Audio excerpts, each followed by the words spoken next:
So tonight we've got three speakers. They're going to speak for 15 minutes, and then there's a Q&A at the end of it all. So chaired by Rob Brown. So I'm not sure this is the order, so I'll just introduce the speakers and then I'll find the order. But Doug Kimberley is the chair of board of Integrated Living Australia Limited, strategist and action oriented, experienced in leading innovative and diverse teams to deliver business transformation, facilitator and designer of modern models of organisational change and development, consultant in governance, leadership and business mentoring, significant experience in negotiating and execution of mergers and amalgamations. Well, put that in your diary, people, if you're looking for to amalgamate or merge. Our other speaker, next speaker is Mike Allison, is an iHelp volunteer with MelbPC. His background in engineering with aerospace, automotive, heavy engineering and telecommunications experience. In recent years, he has consulted to a wide range of industries. Development of an algorithm to optimise tertiary processing of steel has kept him busy for 15 years. Mike is an older person. Mike, what a way to express yourself, is an older person, but likes to keep abreast of technology and social developments in the, I should have my glasses on, as this seems to ward off the many problems plaguing seniors. Well, when I'm a senior, I might be able to come and consult with you, Doug. Now, we're fortunate enough to have a lady amongst us. Nan Bosler is AM. Well done for achieving that award. Nan is committed to the growth and development of the Australian Seniors Computer Club Association as it seeks to empower seniors computer clubs to help older people, this older keeps coming up all the time, using modern technology. She was the foundation president of ASCCA, which is the Australian Seniors Computer Club Association, in 1998. Nan feels strongly that learning is a lifelong experience. She was over 50 when she first went to university, has 6 tertiary qualifications covering adult education, community organisation, local and applied history, family history, and a master's in local government management. Oh, okay. She has added Certificate 4 Business Governance and adapted Certificate 4 Training to her qualifications. If you did that after you were 50, Nan, I'm proud of you. I started to slow down and go backwards when I turned 50. She has been involved with community organisations for more than 70 years, holding positions ranging from member to national president.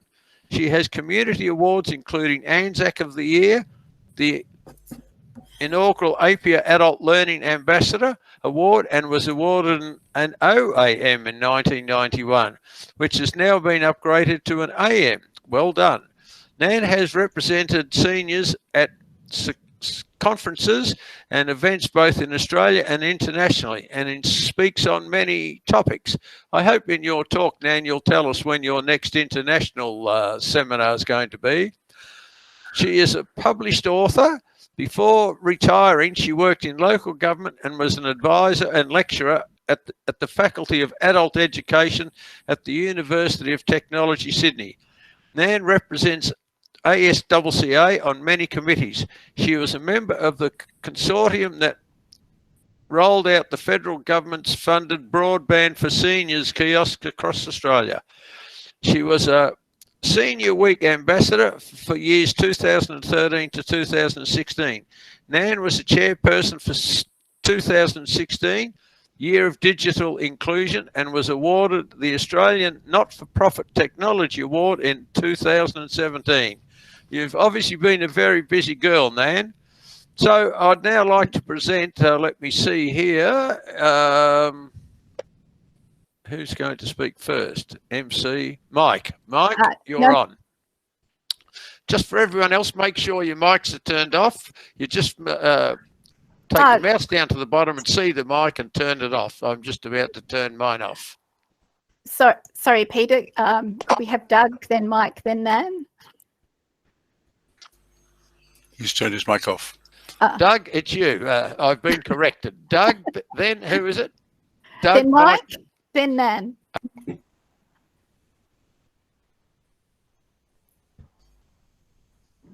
Are you right? Yes, we can hear you, Doug. Okay, it's all yours. Thank you very much. Yes, I'm Chairman of Integrated Living Australia. Just to quickly give you an overview, Integrated Living Australia is an in-home care provider, not for profit.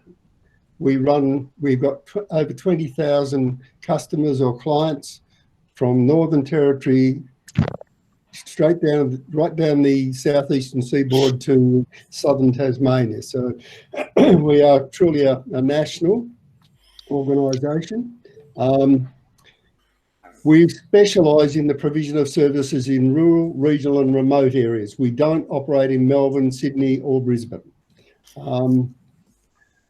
And although we're an aged care provider, or classified as aged care provider, our purpose and strategy is to improve people's health. Well, we got an offer recently for $50 million. Today, the red hair replaced with peroxide blonde and race. Right. Hello. Sorry about that. I don't know where that came from. So our purpose is to prevent people or slowing presentations to hospital and allowing people to stay in their homes as long as they want. So in the context of this presentation, staying well, staying home and staying connected, I want to talk very briefly about how we got into using technology in providing our aged care services, which are really our health services.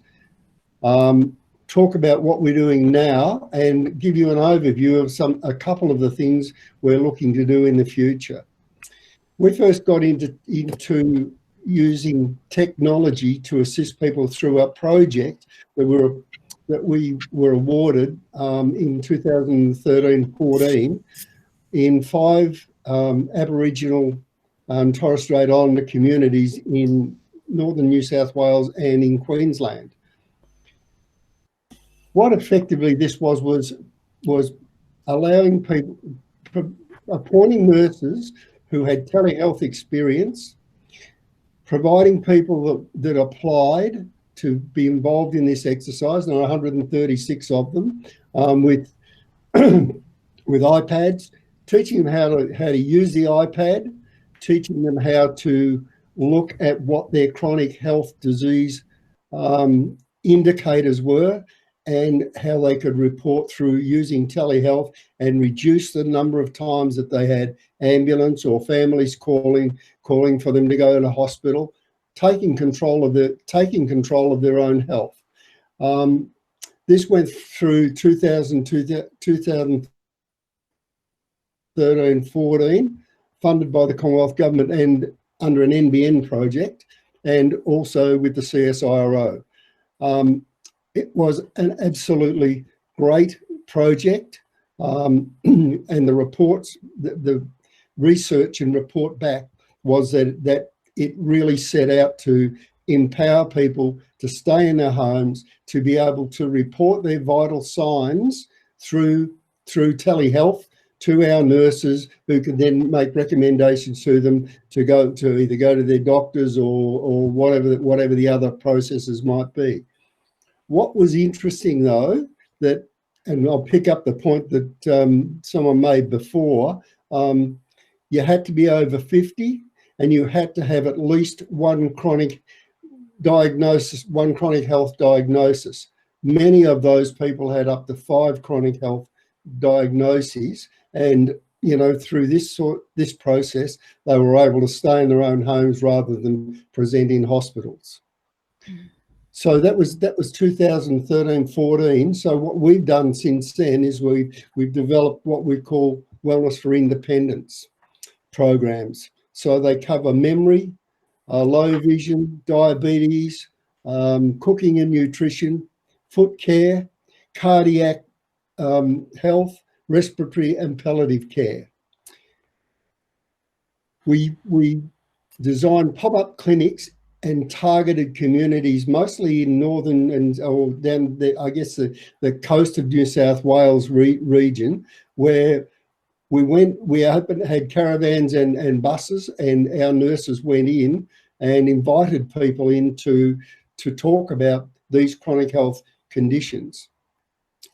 Through that process, a number of people have come forward, and very large numbers of people actually, particularly with home care packages, and have accessed our services through using iPads and telehealth, same way as they did in the pilot program that was trialed with the CSIRO.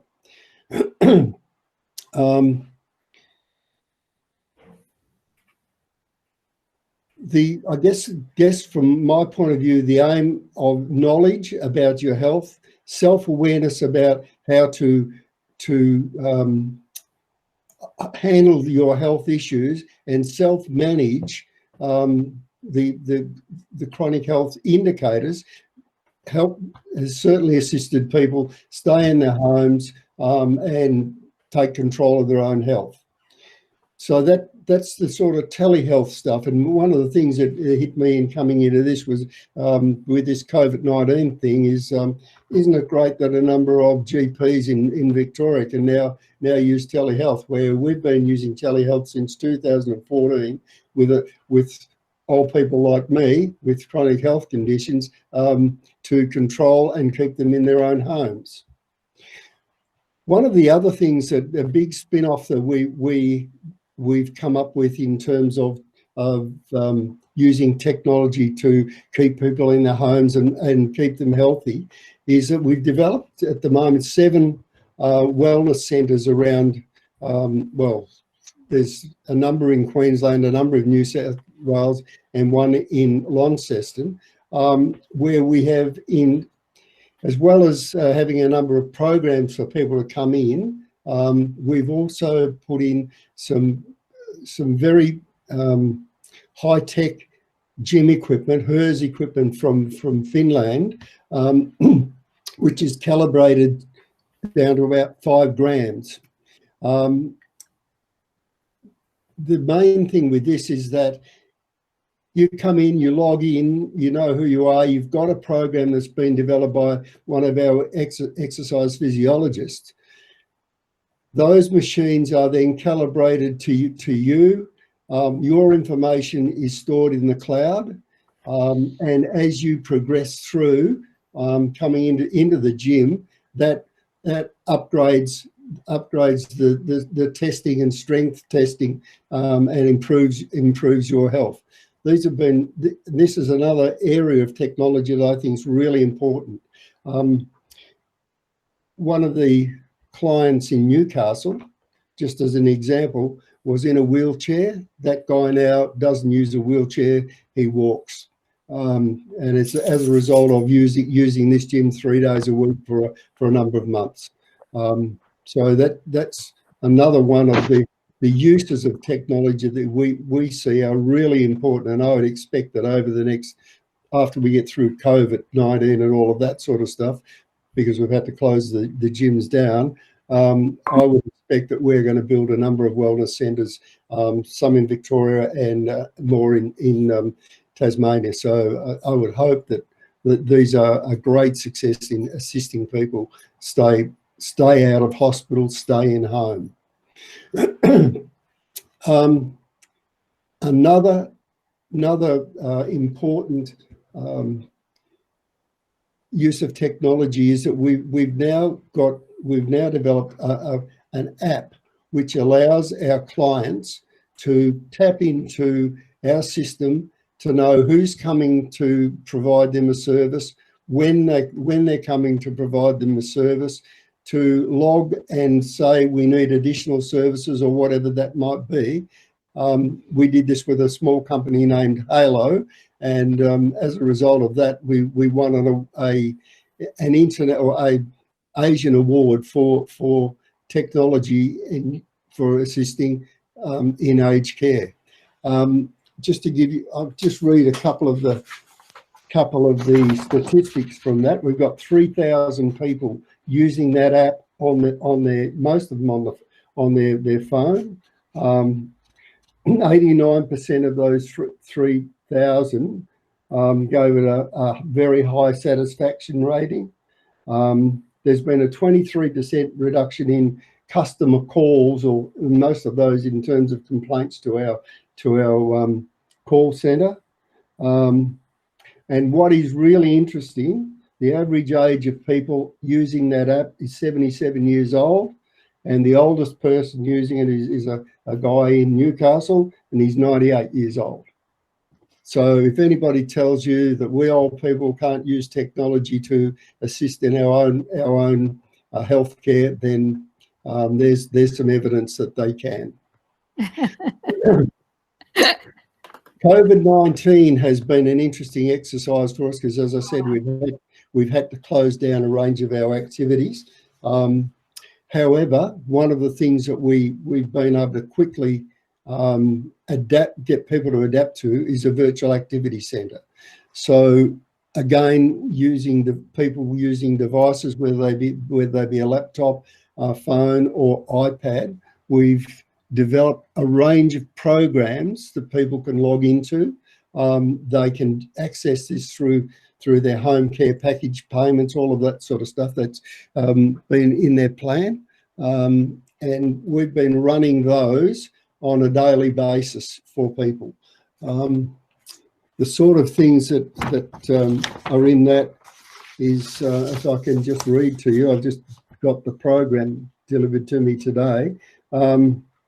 There's creative writing and poetry, carer group support, art and design, Let's Get Building, which is small projects and models. There's a men's group, food and cooking, music and singing.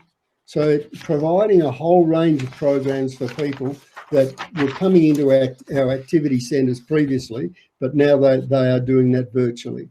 So, I think, again, this is a really important way of providing services for people through aged care, but keeping them well. So what are we doing next? Over the next 12 months, Integrated Living is investing in the order of $4 million in two projects. One's an iHub project in Gippsland, which is going to be designed to bring together all of the things that I've been talking about in one specific location, and hopefully engaging with a particular health provider in that area. The second one that we're engaging in, which is even larger, is a systems demonstrator model based on people being able to access health services, home care and health services through a virtual network. So we've engaged partners from university research in a particular location in northern New South Wales. We have a digital health provider.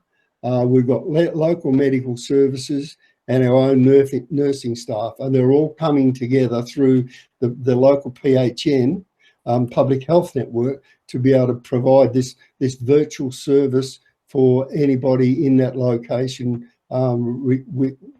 that's got their home care package.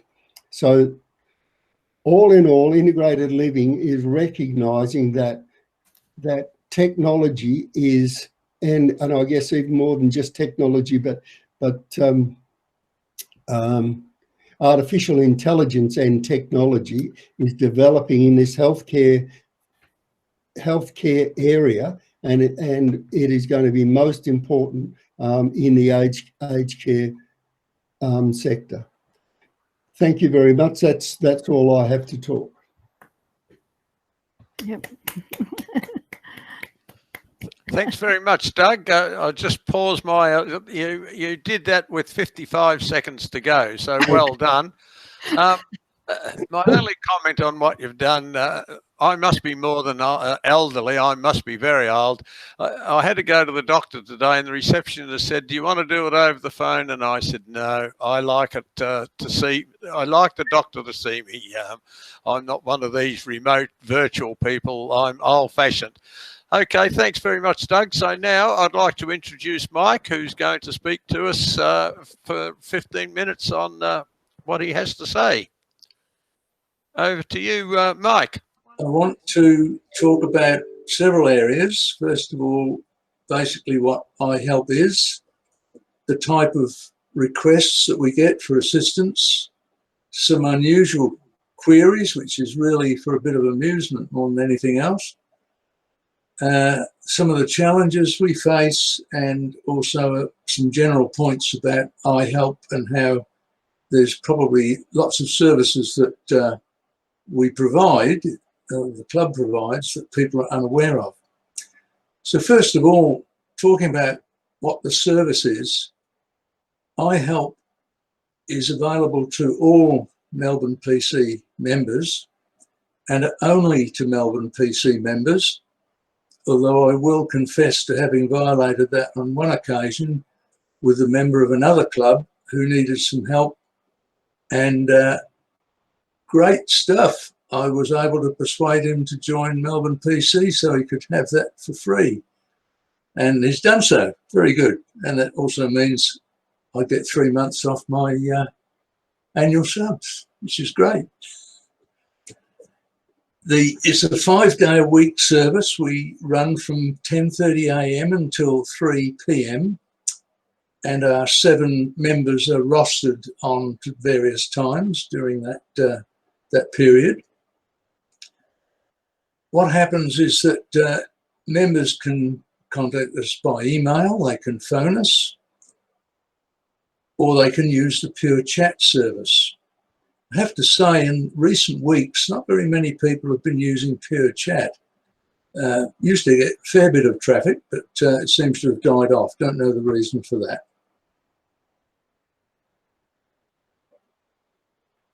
You can call any time of the day or night, of course, but if you do, you'll get put through to a voicemail, which will then go to all of the iHelp team, and somebody will pick it up and put it in the database.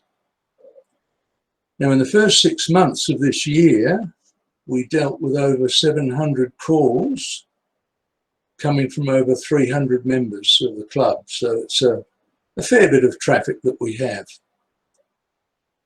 Looking at the sort of calls for help that we get, the most common by far is passwords. People have forgotten their passwords, or it doesn't work for various reasons, and so sometimes we have to supply a new password. Sometimes we come up with ways to get people through the problem of having forgotten it. We get obscure things like people asking about programming languages from the 1960s, and there's not too many people left who can answer those questions. Sometimes it's the printer not working. Sometimes it's new equipment that won't work and refuses to be registered by the operating system. Wi-Fi is quite often a cause. Sometimes it's questions about Word or PowerPoint or Excel, Thunderbird or Outlook. Something's not working as people would expect. And sometimes it's just something within an app. The app is working, but some function has gone wrong. Looking at some of the unusual queries we've had, quite a while back, a caller had difficulties with an Excel spreadsheet. It was used to index quite a complicated inventory of references to various subject matters, and the links wouldn't work properly. It was most unusual, and I have a feeling that Microsoft might have actually changed the way that hyperlinks work, because what happened was that the hyperlink was across the entire row, not in the cell that was intended to go to a particular reference. So I volunteered to try and fix it, and found that I could actually delete the hyperlink that was across the whole row and then put it into a particular cell. So it's hard to know how did that happen in the first place. That's why I think that the hyperlinking process might have changed within Excel over the years. But anyway, it was fixed.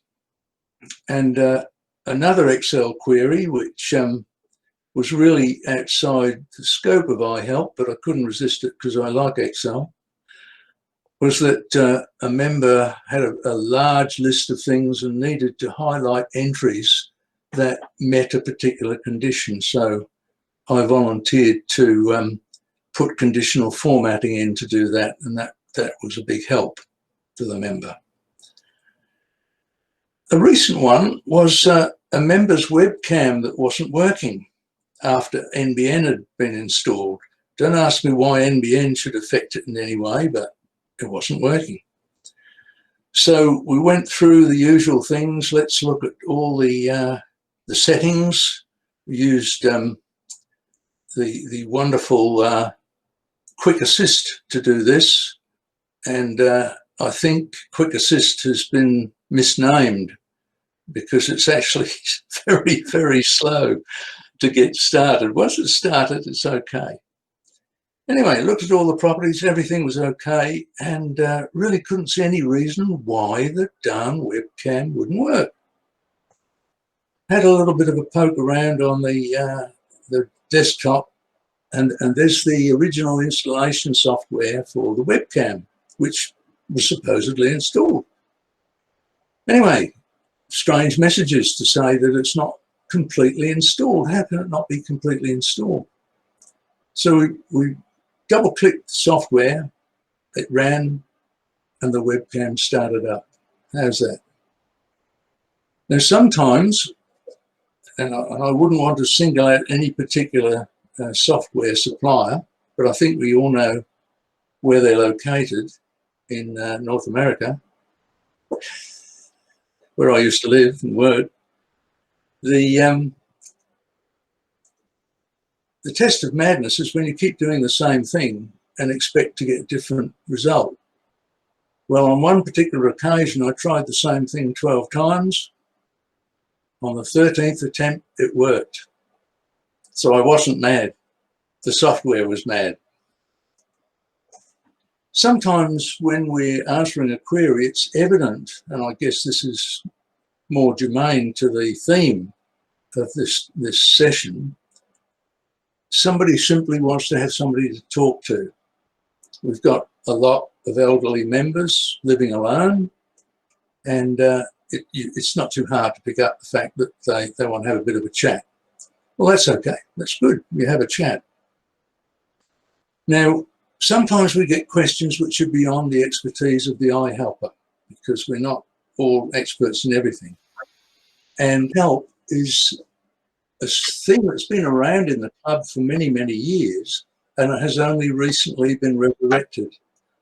And Dial Help lists people who are experts in particular subjects, so they can be phoned or emailed, and you'll get a response from a subject matter expert, which is a really good thing. Turning now to some of the challenges.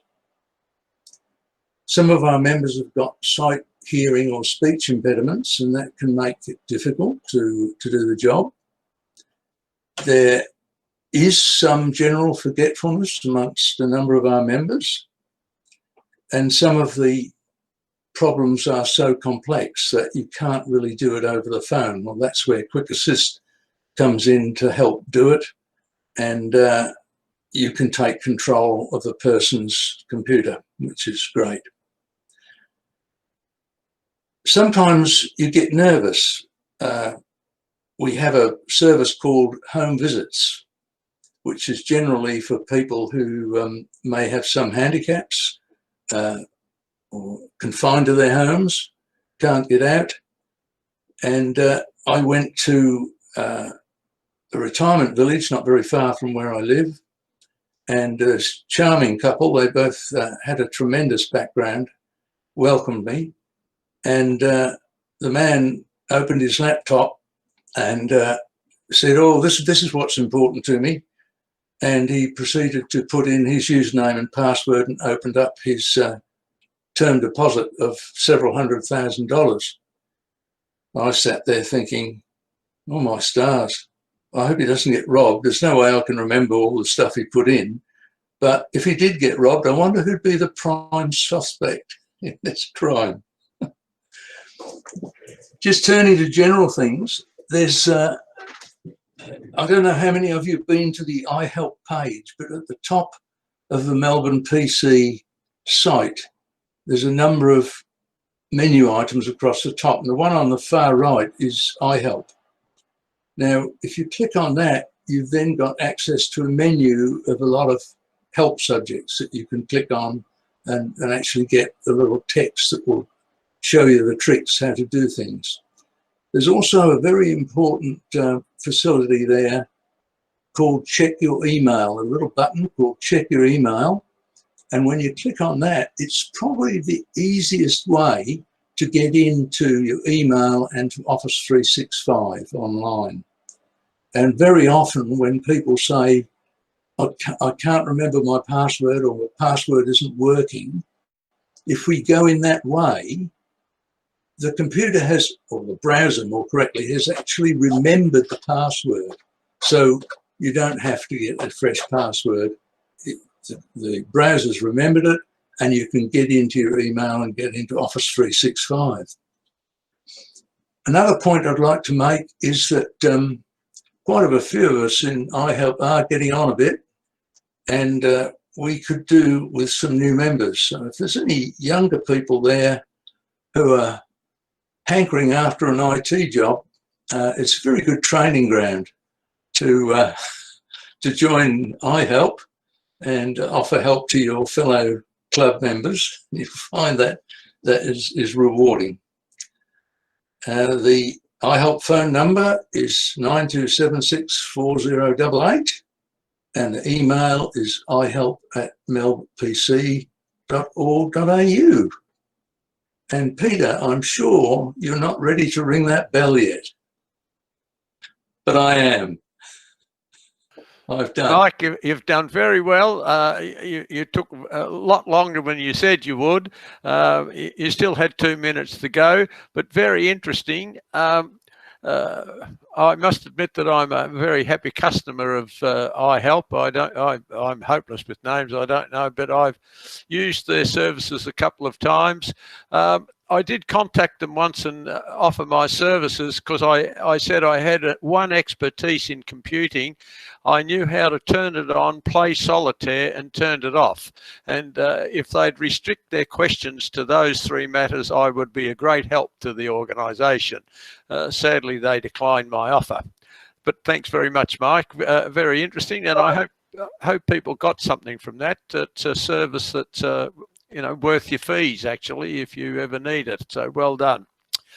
Okay, now, Nan, I'll pass it over to you and you can spend your time talking to us. Thanks, Nan. Well, greetings, everyone. I welcome this opportunity to share a conversation with you all. Staying well, staying home, and staying connected. It's a fabulous message as we cope with the challenges thrust upon us by COVID-19. MelbPC User Group has a tremendous history. But I tell you what, they've got a couple of pretty good speakers there. How interesting. Thank you, both of you gentlemen. Excellent. Over many decades, I've learned to value technology as a great tool, an enormous enabler, and sometimes an obstinate factor that has shaped the lives of many millions of people right across the world. Will you join me as I explore the pathway of technology that's led me along? I've been a community person for as long as I can remember, and I began to be a volunteer when I was a teenager. When the Commodore 64, an 8-bit home computer, was introduced in January in 1982, my husband Bill and I went to buy one. Now, we had to use our TV as the monitor, and after a few experiences, it quickly fell, I'm sorry, outside my interest. At that time, I was managing the first community learning centre in Sydney, run jointly by local government and the education department. And one day, a person by the name of Dan came into my office and asked if I thought if there was anyone who was interested in learning how to use a computer. Questions then followed. Do you have the computers? Would you be the tutor? What's your experience teaching adults? And so on. Result, we added a session on adults learning to use a computer. Now we looked around my office. No computer. Oh, I've got one, I said. Where is it? Pause. Well, actually, it's in a cardboard box in the back bedroom at home. Bring it down. Okay, I brought it down, and it wasn't too long before I was the proud owner and user of a 286. Now, I used that computer to desktop publish local history books because I'd started a local history resource unit at the Learning Centre. Apart from my time working at that Learning Centre, I also ran the creative leisure movement across the Northern Beaches. And yes, as a volunteer. At its peak, we had 2,000 adults and children per week going through our centres. And part of the activities included holiday programs. So I decided to offer a teenage program introducing computers. Well, the program was successful, and I wasn't prepared when the mother of one of the participants burst into my office and began crying. I'd accepted her son, who was in a wheelchair, into the program. He seemed to really enjoy himself. I wondered what was happening. When she calmed down, what she had to say is imprinted permanently on my memory. She said, "You have given my son a reason to live." Until now, he could see absolutely nothing that he could do in the future. Now, I followed his progress into adulthood, and I was absolutely in awe by what learning to use a computer had meant to that young man. Go forward another decade, and my centre was suddenly within the boundaries of a newly formed local government area. And in a short time, I had moved from managing the centre to a position of the Community Development Officer for Age and Disability within Council, and now also had responsibility for all the community centres in the newly established local government area. A little further on, in 1994, I was still part-time at university and just finished my first semester in the Faculty of Engineering, doing my Masters of Local Government Management, when my husband had 2 major strokes. Uni on hold. Yes, I did go back and finish it. Working the hours at council that I could. Eventually, Bill's needs became greater and I needed to be with him full time. I retired. That was in August of 1956. So I've been retired for 24 years and 3 days. A small computer group had begun not far from where I lived, and the leader of that group had frequently come into council seeking assistance for one of his other community groups. And he'd seen a computer on my desk and kept asking me to join his group. So when I retired, I did join that small group and discovered that they had ulterior motives. They wanted me to be the first elected president. After all the normal arguments of just why that wouldn't be a very good idea, I said that Bill's needs would become far greater in the future and I would need to spend a lot more time with him. I also threw in the idea that I liked what they were doing and felt it should be made into an organisation to spread the concept. Not a problem was the response, so I became the new president. I was Bill's primary carer for 13 years, and he was at home with me until the last couple of weeks of his life. Hospital bed, lift, the whole works. During that time, my computer was the doorway to the world. I could access, now during that time that I was Bill's carer, my computer became the doorway to the world. I had access to the services that I needed for Bill. I could keep in touch with family and friends, and I could actually see Bill in the next room from where my computer was. I could continue my research, family history too, and I wouldn't want to miss out on that. I would get respite to attend meetings, and it was during this time that I brought together a small group of people from a few similar small computer groups to organise a computer seminar for older people. There's that word, older people, again. It was held in the city, and discussion was held to see if there was any interest in forming an umbrella organisation. I wanted the idea of the umbrella organisation to help seniors learn together to use a computer. There was interest, so I called a public meeting in May of 1998, and a steering committee was formed, and work began to establish the Australian Seniors Computer Clubs Association, ASCA. We met on the 7th of August, having met the brief already set down for the first meeting. The organisation was formed, and the secretary instructed to incorporate the new organisation. 7 days later, we were incorporated. Now, in 2001, we actually became a company limited by guarantee and were registered as a public benevolent institution with gift deductibility. We're the national peak body for seniors in technology. We have clubs in every state of Australia and the Northern Territory and the ACT, and all clubs in the ASCA network are autonomous.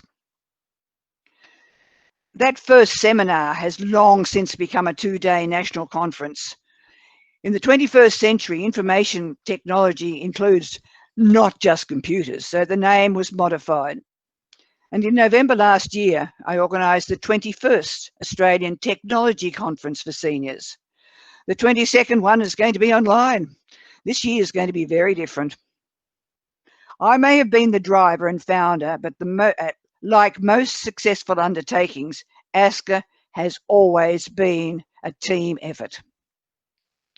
ASCA exists to support seniors, to enable seniors to enjoy information technology, to become computer literate at their own pace and in a non-threatening, friendly environment, and actually having some fun while doing it.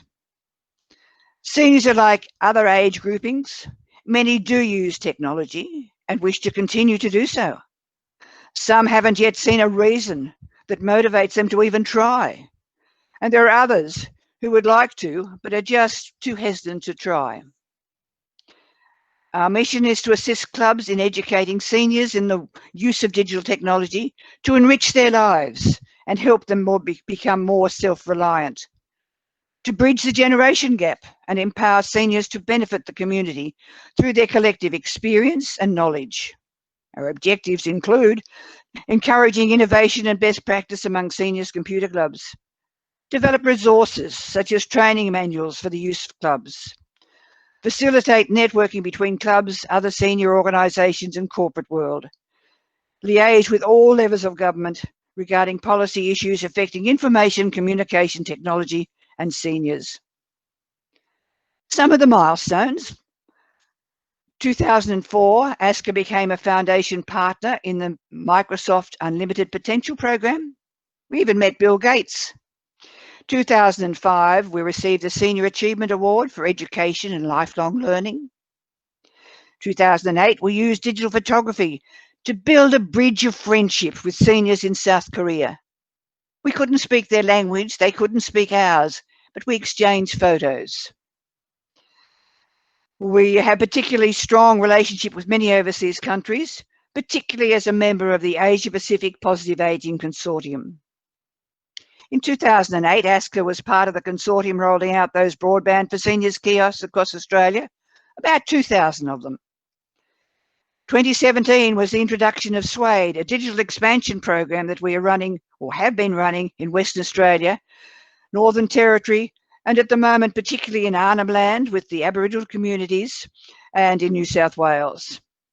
ASCA has given over 1 million volunteer hours as we endeavour to empower seniors through technology. We've never had core funding, but seek project funding. ASCA is run by seniors for seniors. But let me introduce you to some of the seniors who have travelled along the pathway with us. Barbara Emmett. Oh, Barbara was really something. She attended the Walpole Telecentre in Western Australia each Thursday on her gopher, with a walking stick poking out the back bag and a frame hanging on behind that. Her gopher was a red one, and you know red ones go faster. Now, between her feet on the floor of the gopher was her laptop. She'd leave the cords attached, the leads attached, and she wrapped those around the handlebars so it didn't slip off. In the front basket is a digital camera. Barbara was one of the ladies who regularly attended seniors' computer lessons in Walpole each week and had great fun learning how to use ICT. Now, the other members of that particular centre at Walpole used to wonder what was going on with that group in that room, because of course all they could ever hear was giggles. Now, I'll confess to you what they were all laughing about, because those ladies, all aged in their 80s and 90s, were writing their obituaries. They were selecting the photos to use. They were having the last word. And with a wink in their eye, they would say, "We are writing our life stories, which can be used for other purposes if necessary." Now, Barbara was 94 when she left us, and yes, we used what she'd prepared as her life story. Now, many older people can be hesitant to learn to use a computer, some downright determined that they won't even try. I well remember one old seafarer. He had worked at sea, and when he retired, moved to a houseboat. But age and frailty meant that he was no longer able to care for himself and had to come ashore and to actually move into an aged care facility, which he hated. On his first day, the diversional therapist wheeled him to morning tea, and they went past an area set up with computers, and she asked him if he'd like to learn how to use a computer. Now, I can't bring myself to repeat his response. Remember, he'd been an old seafarer. Let me just say, he said, "No, thank you." Use your imagination. On the way back to his room, she took him past those computers again. Now each monitor was showing a seascape. He didn't blink an eyelid or move his head. Lunchtime, past those computers again, and now they were showing images of boats. Still silence, no comment from the lass wheeling him. After lunch, the same pathway, but the monitors were black. They'd been turned off. Plenty of reaction. "Where are they? What happened?" In all innocence, he replied, "What do you mean? I don't understand." The boats, where are they?" "Ah," she said, "let me show you." Now, to quickly bring the story to its conclusion, he's now happily settled in his new home and still exploring his beloved sea, but now via the internet. Now, let me share this special, most pleasurable happening. A grandson, age 7, asked me if I could help him create an invitation for his next birthday party. He explained it was going to be a rollerblade party. We sat together, we created his invitation, and then we printed out sufficient for his mates. I still rank this as one of the most special pleasures not to be forgotten. That 7-year-old went on to captain his high school, do economics at Sydney Uni, finish his degree with high distinctions last year. There's certainly nothing I can teach him about technology these days. You know, just recently, one of the ASCA clubs decided to reverse the situation and introduce a program for high school students to teach older people. Older people really do feel more comfortable learning from their peers, but that doesn't say they don't also enjoy learning from younger people. Manly Club, yes, Manly of the beach fame, Manly Club was encouraged to organise a group of high school students who were all engaged in the Duke of Edinburgh Award scheme. They needed to undertake community work with a disadvantaged group or a special group. Now, these students, both boys and girls, were teamed up with older people, and for 10 weeks they met one afternoon a week, and the young people taught the older people a new skill for using with their computers or mobiles. The older people also asked questions, and if the kid couldn't answer it, they took that home as homework, and so they were learning as they were going along. Now, it was a fabulous success. Both were a little hesitant to begin with, but each found it was fabulous to get to know each other a little more. Previously, older people had thought the kids were sort of, really not going to be able to help them much.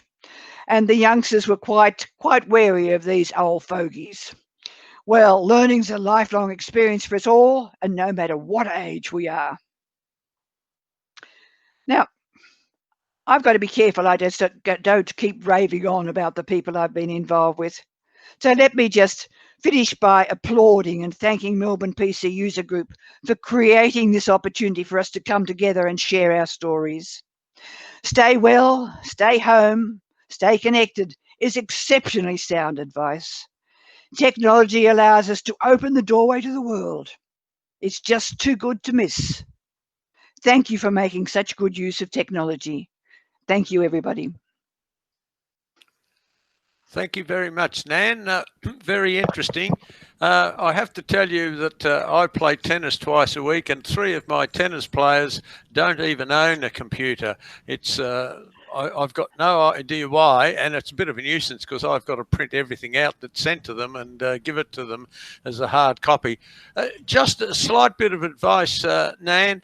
I know nothing much about these presentations, but I'm told that people go and borrow very good technical books and put it in the bookshelves behind them. I notice you've got a lot of folders there, so next time, possibly, you know, a few, you probably have a few university books that you can put there that you know. Oh, yes, you're going to zoom in and show us what you've got, have you? Oh, yes. That's only one side of the room. Okay. Yes. Well, possibly you position your camera in a better position next time, but thanks very much. Now, Rob, I'll pass it over to you, and I think possibly the 3 speakers maybe best to turn their mics on, and I suspect, Rob, I'll let you organise how you want them to ask their questions. Yeah, thanks, Peter. Well, I think we've been treated to some fabulous speakers tonight. I'm sure everybody will agree with that. It's been really interesting. One of the things I noticed was a common theme, actually a couple of common themes running through the talks, all 3 of the talks, was technology and the way it's applied and the diverse application of that in a range and variety of different fields. And another theme that is right through each of the speakers' presentations tonight was of helping other people, and in the senior age bracket more commonly and typically perhaps, and obviously all that's pretty impressive, and people to be congratulated for that. Now, as I understand it, prior to organising for tonight's meeting, the 3 speakers weren't known to each other. Am I right in assuming that? And I thought perhaps any one of the speakers may actually have a question to ask of one of the other 2 of the speakers. Would anybody want to raise their hand and ask a question of the other, having heard their presentations? Maybe it's put you on the spot a little bit, but we maybe while you think about that, or unless somebody's got one, I've got a question that's raised earlier that we can move on to. Doug and Nan did such a good job that I can't think of anything else I need to know. It was an interesting story, Nan. It was really good to hear about ASCA's history and development. It was a pleasure to have the chance to talk about it. Yeah. So one of the earlier questions was, and it's probably to Nan, have the government, either state or federal, offered any help to ASCA members during this period of COVID-19 lockdown? Yes, we've been able to take advantage of the JobKeeper. We actually have 2 part-time employees in the ASCA office, so they're both working from home at the moment. And we work closely with government. We seem mostly to be offering advice and being asked to sort of do things rather than sort of to receive money. But we do receive project funding from them. And we've had the opportunity to take the experiences we've had onto such things as the Ministerial Advisory Committee on Ageing, the Advisory Committee on Carers, and be involved in all sorts of things like digital switchover, even sort of talking about medical alerts and the like with NBN. So we have plenty of chances to sort of to talk with government, and we take every opportunity we can. But it's just interesting. How on earth are people surviving without technology during all this time? How are they ordering their food? How are they? Seniors are really disadvantaged if they can't use technology, aren't they? Yeah. Yes, and I believe you're leading the pack in that sense with even with 3D printing. Can you tell us a little bit about that? And maybe the government's prepared to listen to you and help you out on that score as well?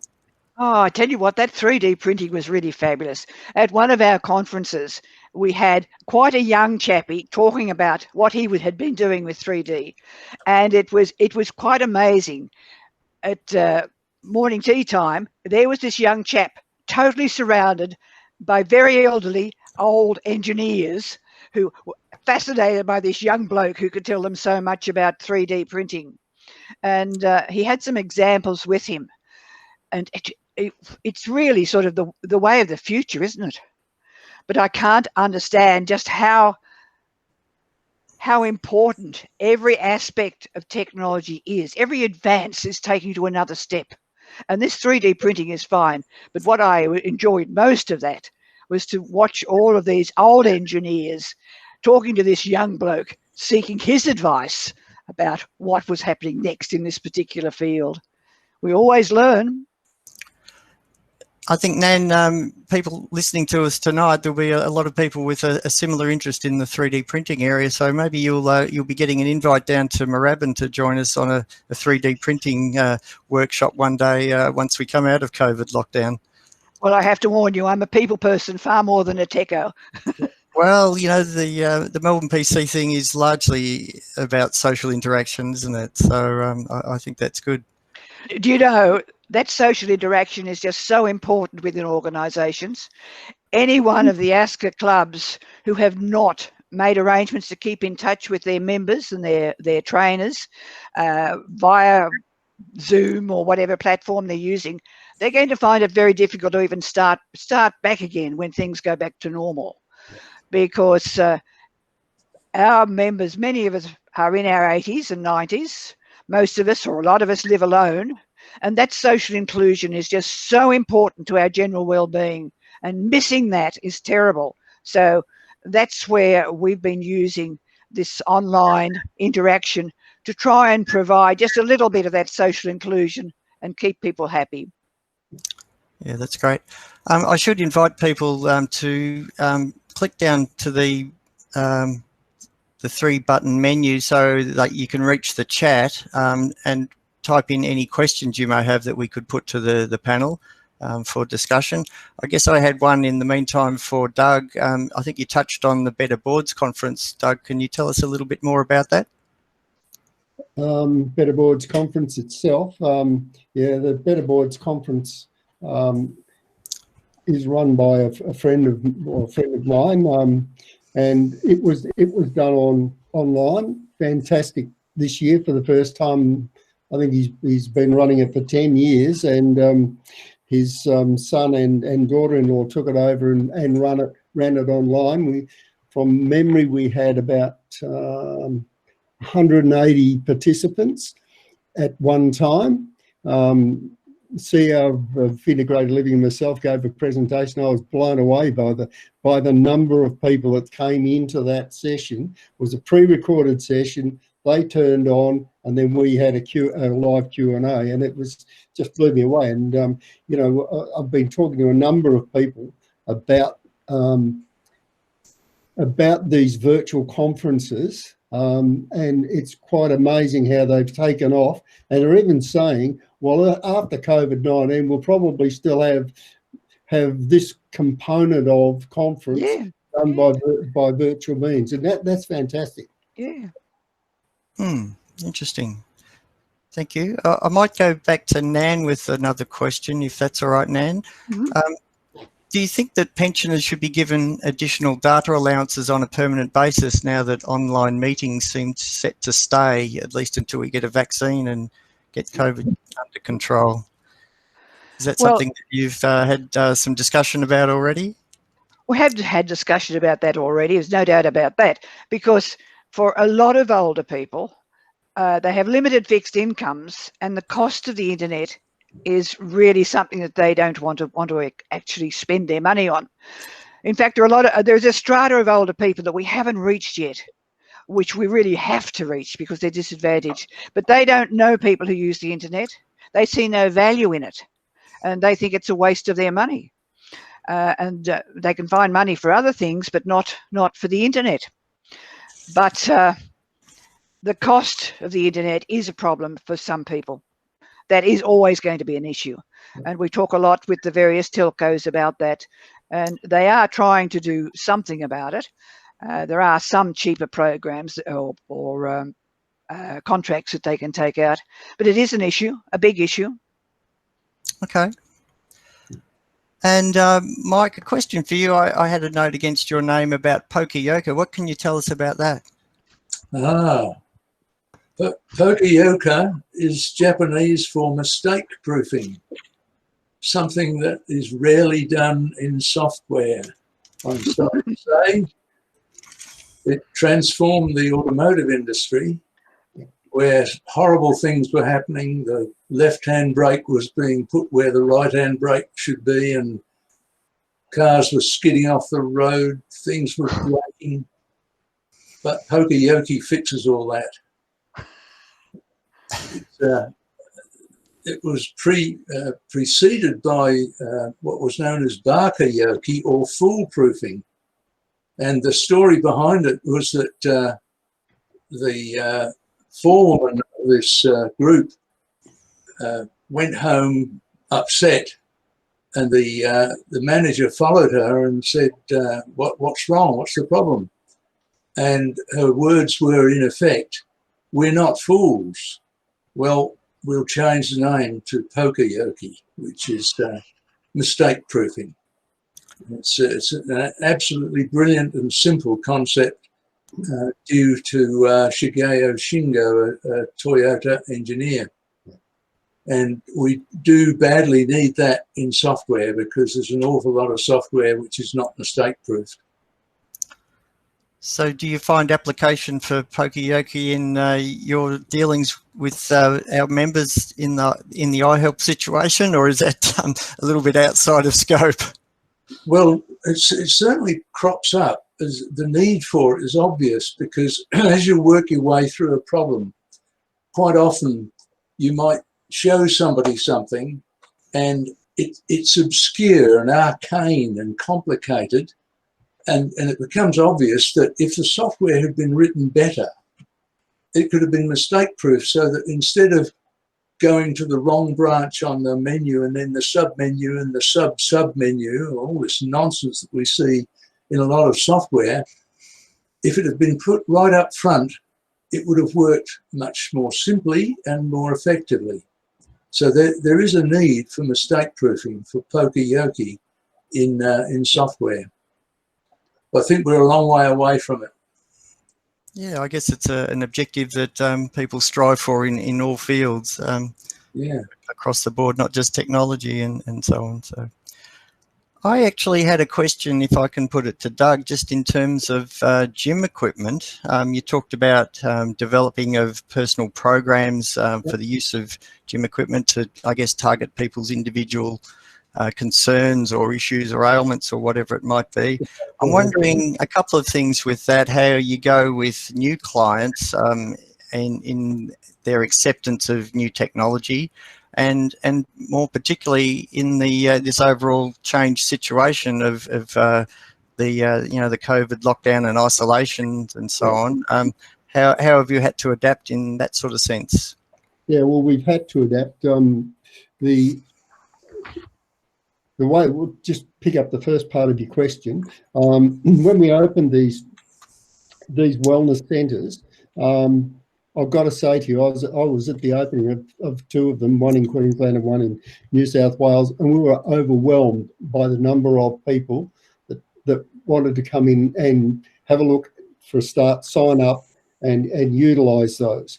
And that hasn't changed. We've had, because as part of their home care package, we can only give them 12 weeks on a program. But what we've had to do, we've had to develop a self-pay program, keep as best we can, keep the cost of that right down. And those gyms were totally utilised since they've opened. And that first one opened about 18 months ago. We've had a lot of demand since COVID to open them up, which we've not been able to. We're just starting to open some up in Queensland now, reopen. But that program I talked about, that virtual activity centre we talked about, was an attempt to try and keep people interested in, and well, not an attempt, it did work, and it has worked very well. And one of them we've got on there is an exercise program partially developed for the individual. I mean, we can't go one-on-one for everybody because there's hundreds of people we're talking about. But that gym equipment is calibrated to the individual for their program that's been developed by our exercise physiologist on a one-to-one basis, and that is your health record, if you like, that's held in the sky or in the cloud. And and when they come back in, and they're through the exercise, and most of them come in 3 days a week to use the gym and to socialise. I mean, picking up Nan's point, those wellness centres have become a hub, if you like, for people to meet.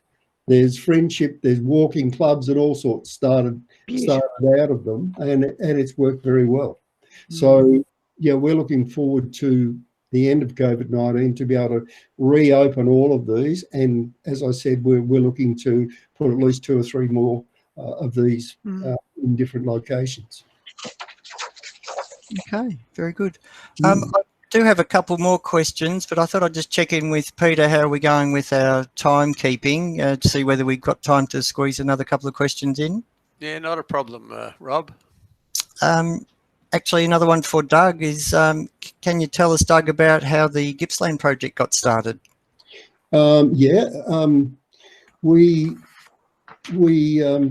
in the last round of short-term restorative care, we were granted, I can't remember the numbers off the top of my head, I'm chair, not the operations, but we were a significant number of short-term restorative care programs. We were awarded those in Gippsland. We didn't have a presence in Gippsland. We have now. So we've got 100% take up of the places in Gippsland. So we've looked at it from the point of view of the demographics, all of the demographics, and if you go into government sites, you can also see where chronic illness patterns are, and Gippsland is one of those. So we're picking up a project there. That's how we've done that. So it's a good location, a regional location, got good hospital and medical facilities that we can tap into and start to look at that virtual health hub, if you like. I'm sure all of our speakers have generated a lot of thoughts for our members tonight, and in particular Doug perhaps even has got David thinking about, our president thinking about whether we should be bringing some gym equipment into the club and helping some of our older members keep fit and stay well. And obviously all of that's post the ability to come out of COVID lockdown. Chortle from David there. I was sure you were listening keenly, David, to that. But another question for Doug is, and I'm not sure whether he's going to be able to answer this, but in a not-for-profit association such as ours, MelbPC Computer Club, what value does Doug place on the club having a focus of member-centric? Would that, for instance, address a past perception experienced of a them and us situation, which obviously isn't that beneficial all round? Is that a question that you're prepared to take on, Doug? How do you mean member-centric? So that you don't provide any services to anybody else? Well, I guess that's what we're about. Is we're obviously trying to provide services across a broad range of interested members, and those are a broad range of interests, a broad range of age groups, and so on. So MelbPC's got a long history of having started out in the probably early 80s with PCs, and Mike could probably tell us a bit more about that. But we've moved on to, we've moved through a period where technology has changed dramatically. People's reliance on others for support on computers and technology has changed, and things have shifted. And I guess the club is trying to explore ways that we can grow our membership from a declining sort of membership situation. Yeah, so we're in that sort of situation with a not-for-profit. I'm thinking that's the, whether we've got anywhere that's, from your experience that relates to what we're trying to do, I guess is the question. Look, yeah, I mean, I don't know. Depending on, if you look around, look around at a lot of service clubs and that sort of stuff, they're in decline because they're not providing what is seen as attractive, in my view, to a number of the younger generation, say in business, for example. So it's really interesting to hear you say that, but are you able to develop programs that will interest groups of younger people in whatever activities they do through technology? I mean, I'm sure you are. Yeah, and that's been one of the principal focuses that we've had. Obviously, we'll have to hand over back to Peter very soon, but that's 3D printing, something called Code Dojo. We're exploring, new technology in the microcontrollers area with a lot of membership attracted into that area. So yeah, it's how the technology that came along initially with PCs has developed and what it's morphed into in 2020, and how people are using it. Yep. So yeah, well, thank you for your answers to all of these questions. You've been a popular target for questions from our group of people here. And so, Peter, I think I'll hand over to you at this point. Yep. Thanks, Rob, and thanks to our three speakers. Just before we go to a break, this is rather disturbing, but all the talk and the news has been about the COVID-19 virus, but sadly there is another virus going around, and it's a Nile virus type C, and it's strange enough, it appears to be targeting those people that were born prior to 1955, which probably is most of us. And the lockdown seems to be increasing the chances of being infected with this virus. It's just, you can have a little think about this over you have a cup of coffee, but some of the symptoms are it causes you to send the same email twice. It causes you to send a blank email. It causes you to send an email to the wrong person. It causes you to send it back to the person who sent it to you. Causes you to forget to attach the attachment. Causes you to hit send before you finished. Causes you to hit delete instead of send. Causes you to hit send when you should hit delete. The virus is called the C. Nile virus. Now, probably some of us have already been infected with this virus, and they would know whether that's been happening to them. And unfortunately, it's getting worse. And if you don't admit to doing any of those things, you've obviously caught the other strain of the virus, which is called the Nile virus. So with that, it's 8:18, and so we'll break for about 5 minutes. So 18 and 3 is 5 is 23. So maybe about 25 past 8 we'll get back, and we'll have our David, our president, and George Scarbeck speak to us. So you can have a 5-minute break. Thanks, everyone. So president's report going to be a little bit choppy. There's been things happening more or less at the very last moment. So I've got a few items here. The transition away from Microsoft to Gmail, specifically on the email, is in full swing. We've got a very competent team on that job. A pilot batch of people has been done, which includes a couple of volunteers, a couple of guinea pigs, and most of the committee. It turned out to be fairly intensive, manually intensive, but the team are now developing a much more automated, high productivity process for the whole thing.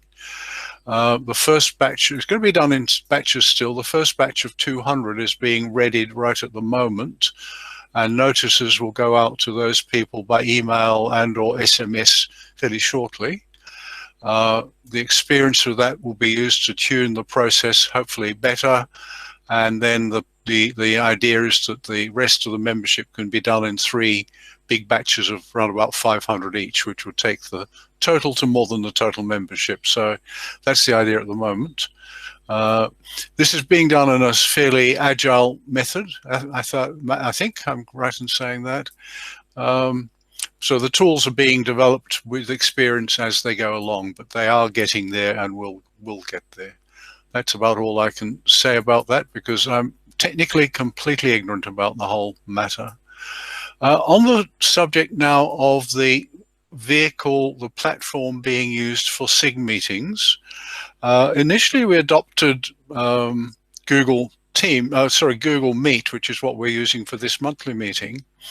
There's been a lot of buzz about, hey, how about using Zoom? It's better, it gives better results, and so on. So what's happening, the club has purchased a bunch of Zoom licenses. So we won't have the 40-minute, the notorious 40-minute limitation that exists with Zoom, the free Zoom. And there's a very, very important principle behind this, and that is that all members of the club are entitled to attend all SIG meetings. That is a fundamental principle of the club. And so we're using Zoom, and we bought those licenses so that the addresses of the SIG meetings can be known and publishable to all members. And there will be the same URL, the same link for the meetings every time. So say the Mornington SIG, if and when they come on board, all their meetings will always be at the same Zoom entry code or address. It's actually not an address because it's an app that needs to be installed in the client computer. So once that process is in place, we're holding a meeting on Saturday for all SIG all SIG leaders. So if you're a SIG leader and watching, just please be aware of that meeting. You should have had the invitation by now for that meeting on Saturday morning at 10 o'clock. And there will be a briefing. We'll have the details worked out by then of exactly how this is going to be done. And the idea then is that the SIGs will be assigned an address and a time slot and what have you, and then we can make that available to all members of the club. It is an entitlement of all members of MelbPC user group to access all SIG meetings. Other matters here, just very briefly, that last month's meeting was very successful, main meeting. We had up to 109 people attending, which was fantastic. I think that's got to be a bit of a record, and that's a job well done by Kirsten. It was a fantastic result. We've had about 102 peak today, so that's not bad either. Other things, we've started an initiative which is now going to be pretty much put on hold for 6 weeks because of to start a tech museum at Moorabbin. I think I may have mentioned this earlier, but I'll say it again. We were donated a whole pile of what's the word? Classic computing gear, home computing gear, sort of Commodore 64s and all those sorts of things. I think the jewel in that crown is actually an electromechanical calculator from the 1930s or thereabouts, which is probably actually worth a lot of money. We were donated that, and we're going to set ourselves up a museum in the Borrett room, and hopefully make it cool and funky and high-tech and all those sort of things. Bill Sakell is the curator of the museum. Sean Clark is contributing to that as well. And well, my head is buzzing with all kinds of things we can do to make that. Lots of flashy lights and beeping beepers and interactive things that we can do in that. The whole idea with this is when a new person comes into the club rooms, they're going to be struck by how cool and techno the whole thing is and want to be part of it. So we're really putting as much effort as we can into that. The same applies to the maker room, which was formerly known as the training room. That's pretty much ready for business now. Of course, no business is going to happen for a few weeks, unfortunately, or maybe months, who knows.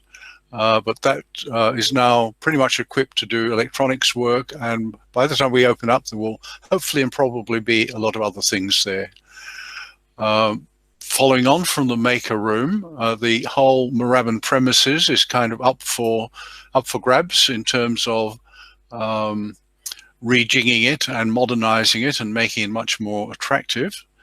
And there is the discussion on that was thrown open to the whole membership a few weeks ago when an email was sent around by Vice President Stephen Sulaga.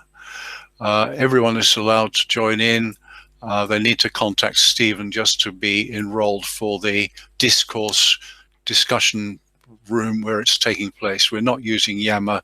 Discourse works much better for this sort of thing. But everyone can join in and contribute their ideas. And I've got another note on July monthly meeting, but I think I've pretty much done that. And that's pretty much all I have to say. Very brief, short and sweet President's report. Thank you. Over to you, Peter. David, it's interesting to hear what's going on. So the virus doesn't seem to be slowing the club down. It's just means that we've got to look at each other on the screen instead of face to face. Look, Peter, in some ways, if I can sort of engage you with that, I've tried to look at the look. It represents a lot of challenges, but I think there are also some opportunities there that don't exist in the normal world, and this e-meeting thing, in a sense, is one of them, and that is why I'm really big on this Zoom and getting all the SIGs on board, because it means somebody in Mornington can attend a SIG in Heidelberg, where they wouldn't have done that normally.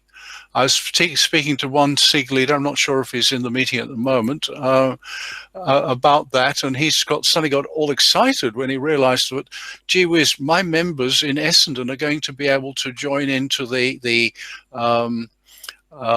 what's it called, family tree, the genealogy SIG up in Heidelberg. And that's an opportunity that didn't exist before. And conversely, he may get more members looking at their activities, which is absolutely, yes. And so there are opportunities. I suspect that after this is over, we are going to continue, and we will be working towards seeing how we can manage some sort of hybrid model. I don't know what shape that would take at the moment. It might involve equipping SIGs with cameras and stuff so they can have online participants as well. I just don't know. Again, open to ideas. And maybe some of the video people in our membership can contribute ideas to that as well. Okay. Thanks, David. Thanks, Peter. Well, on that theme, then, George is going to give us a rundown on what's new, and heaven only knows in his what's new there may be something that'll help you, David. So over to you, George. There's a new super sticky surgical tape that patches up organs, has been developed, and peels off harmlessly. I mean, Band-Aids are fine. Rip them off, you know, especially if you've got a bit of hair, it's never fun. But if you put some of that sticky tape on your heart or lung, peeling it off could be a problem. Now, researchers at RMIT have developed a new adhesive that will stick to wet surfaces, which normal ones don't, made out of fairly exotic material, but the bandage worked well, but there is a problem, how to remove it.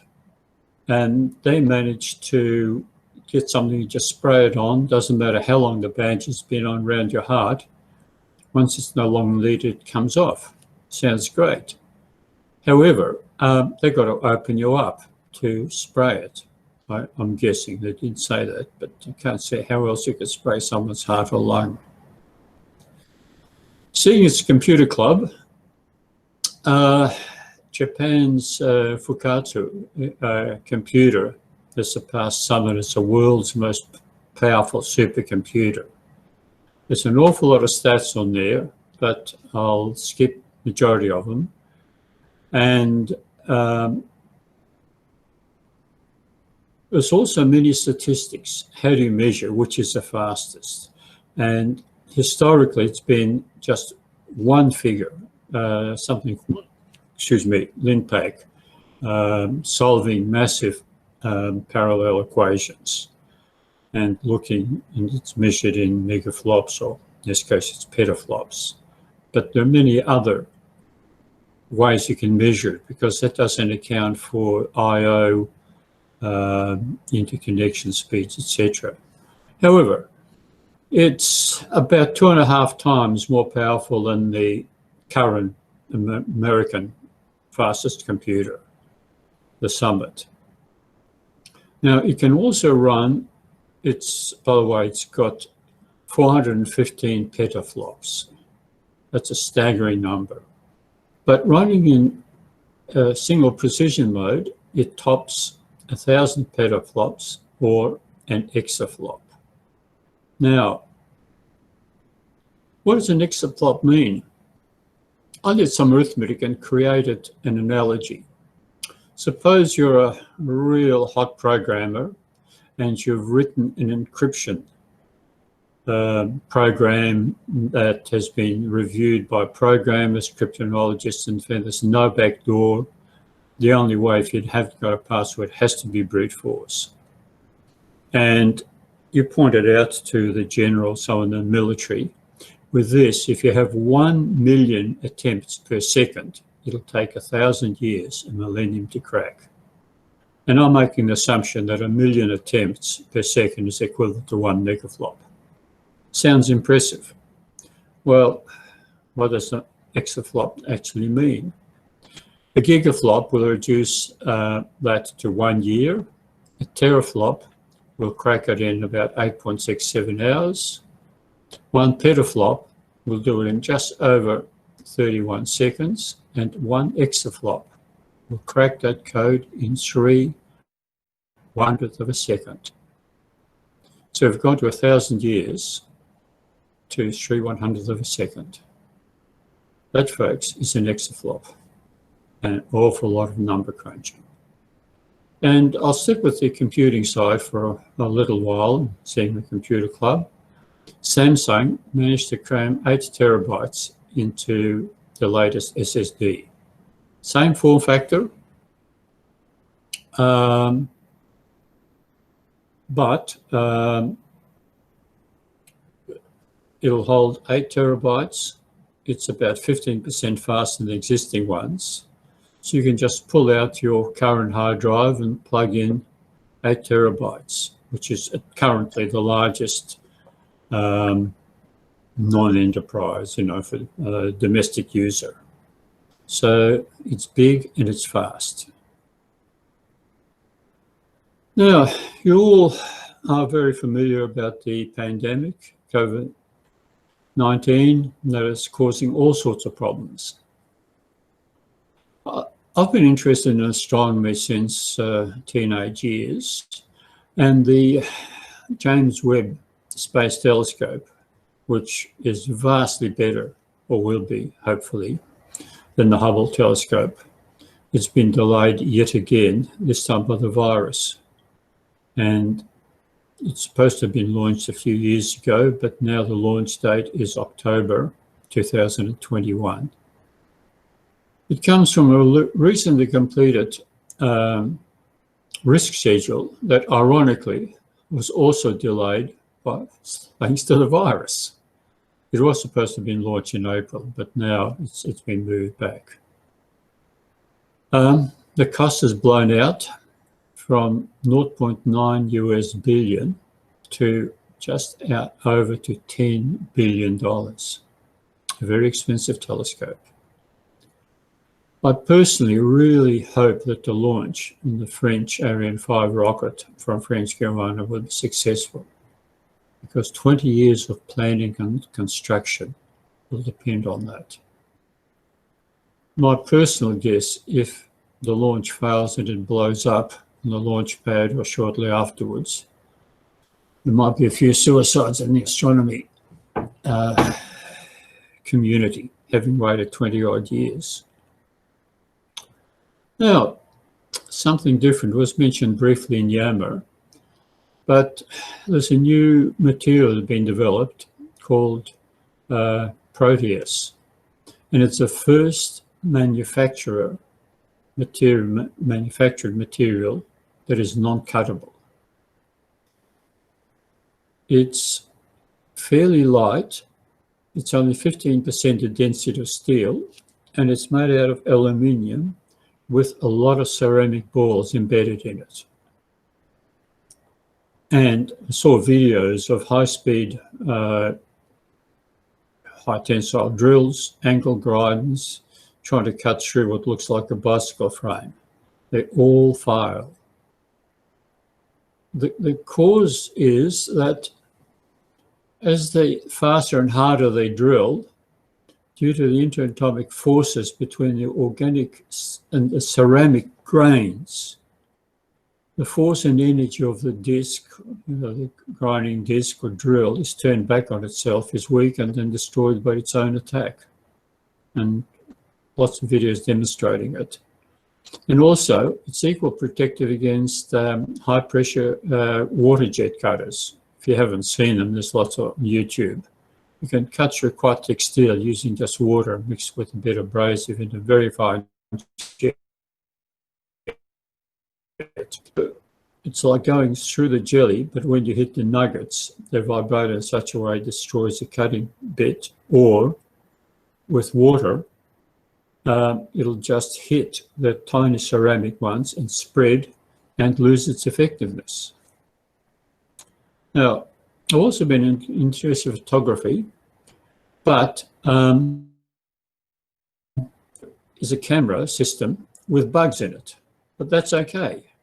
Now, I will try and share my screen.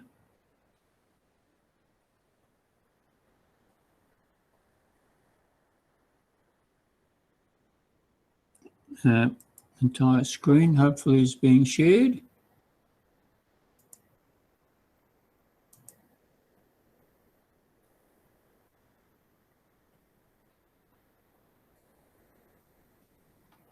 Now, can everybody see a bug?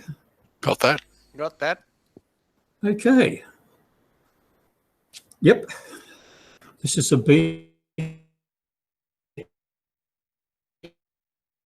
wearing a backpack. Because it's can. And as a photographer, I don't like lugging around heavy cameras. Well, this camera at the University of Washington weighs 250 milligrams. That's 1/10 of the weight of a playing card. So for the weight of one playing card, you can have 10 of those cameras. And it's capable of taking high-res video and streaming to 5 frames a second. And it's a mechanical arm that allows it to pivot about through 60 degrees with minimal energy.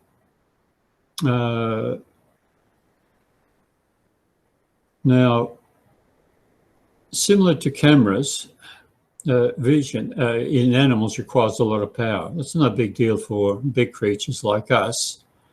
But flies using 10 or 20% of the resting energy just to power their brains, which is devoted to visual processing. To cut the cost, they have small high-res regions in the compound eyes. They turn their heads to steer when they want to see for extra clarity. And this saves power. and the high res of the entire field. To mimic the insect's vision, researchers have used ultra-low power black and white cameras to sweep across the field of view using a mechanical arm that bends when it's in desired position. And it stays for about a minute before going back to original position. This is similar to the way that people turn their heads only for short periods to returning to normal position. You hold your head sideways for a while. Try it now. Look towards the 90 degrees to the room, and you'll find after a while your neck will get tired and you've got to look straight ahead. They've also put an accelerometer to mimic this, just to save the battery life and give it up to about six hours. And that's close to winding up. Just like to make a few observations about what the COVID virus has affected, some changes, apart from delaying the launch of the James Webb telescope. A few positive things, that in some heavily polluted countries, the solar panels on people's roofs have increased by 8% and 11% in some cities. Some of the seismometers are now getting much more data because less of human movement. The so-called football quakes. If there's a big footy match in some city, could be 50,000 people going there and all the cars, and it's all down to 1 point. So that creates a recordable seismic event. Without those, researchers can get much better information. And okay, there are a few minor things. Some of the animals have behaved differently, like rats in some European cities. Finding the leftover crumbs aren't where they used to be, so they're getting closer and closer to the city and going to people's homes. And a couple of minor things, but there's a lot of bigger things happening in the world. So I think I'll stop it there and over to you, Peter. Thanks very much, George. Interesting as always. I don't think I'll invest in one of those cameras. I think it's probably a bit small and I'd lose it, and I'd be cursing myself. Well, that's it for our August meeting. No doubt we'll be here again in September in the same format, and I don't like our chances for October either. But before we close, I'd just like to thank our speakers. There was Doug, Mike, Nan, Rob at the end, who well, not adjudicated, but looked after the questions. Our President David, George, and I especially would like to thank Kirsten. I hope she's there. She puts a tremendous amount of work into this for this to happen. She's helped me an awful lot. I'm pretty hopeless, and I wouldn't be here doing this. Well, I don't know as well as I am, but without Kirsten's help. So thanks very much, Kirsten. That's formally the end of the meeting. I think last month it all stayed open for a while and people talked amongst themselves. I'm not sure if you want to do that now, but my wife's cooked me dinner and so I'm off to have dinner. But thanks, and we'll see you all again next month.